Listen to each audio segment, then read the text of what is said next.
Welcome to the Fragrant, where your views matter and we discuss and review fine fragrances and perfumes with the goal of helping you to up your fragrance game. Agree with me, disagree with me, that's what the comment section is for, and I do read them all.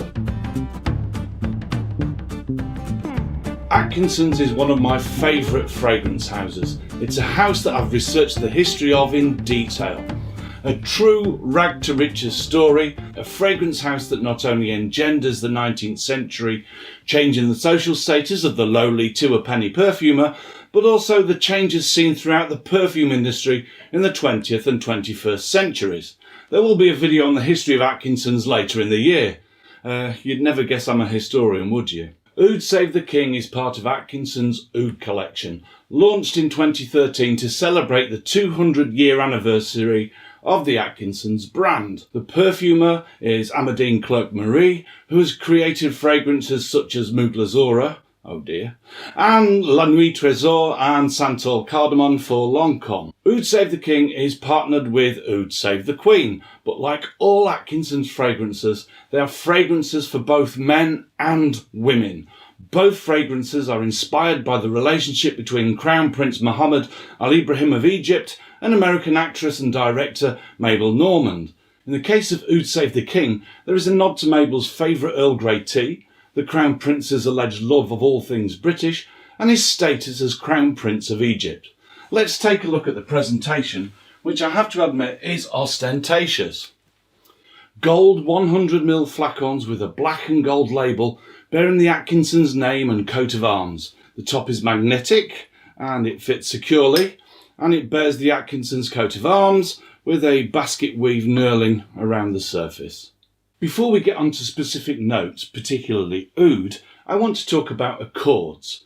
90 to 95% of all fragrances and perfumes that list oud as a note will be using an oud accord and not the pure material.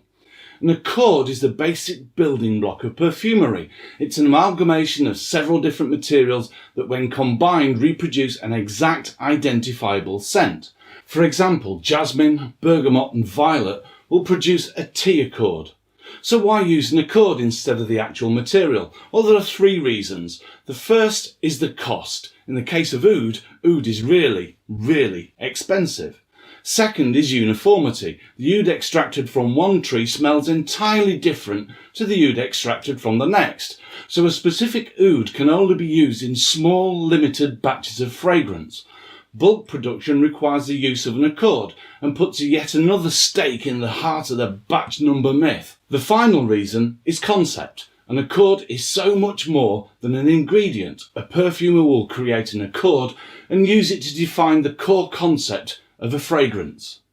So back to Oud Save The King, which is classed as an oriental woody and contains two accords, the first in the top and the second in the base. In the top we have Earl Grey tea and bergamot accord. It's sharp and crisp with a delicate citrus peel.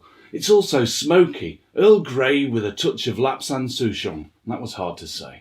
The top notes are quickly replaced by a smooth leather suede that billows from the heart. I'm reminded of my first leather briefcase or my first pair of John Lobb shoes. The leather note lasts and lasts and lasts until eventually a beautiful creamy iris with just a touch of powder begins to peep through. Just as I was beginning to think that this was a leather and iris fragrance, sandalwood glides into position.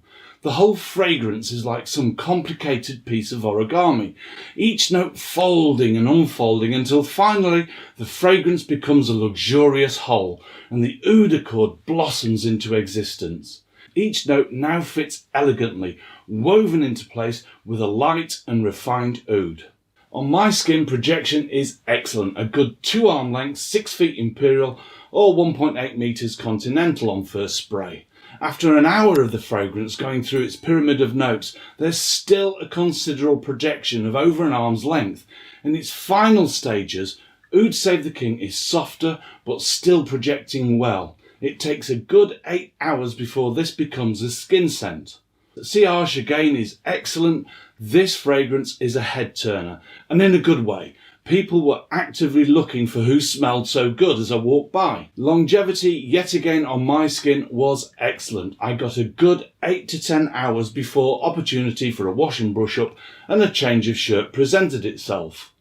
Oud Save The King was still very much present on my clothing the following day. A word of caution for those that like to marinate. Oud and body odour is not a good combination no matter the fragrance. You may not be able to smell it, but the rest of us can. Oud Save The King is like having 3 fragrances rolled into one, each a high quality fragrance. First, the creamy leather suede, followed by the smooth sandalwood, and finally an opulent, masculine. Although I do know women who wear Oud Save The King beautifully, it is a masculine, yet elegant and luxurious oriental oud fragrance. Now I've run out of time, I'll see you soon.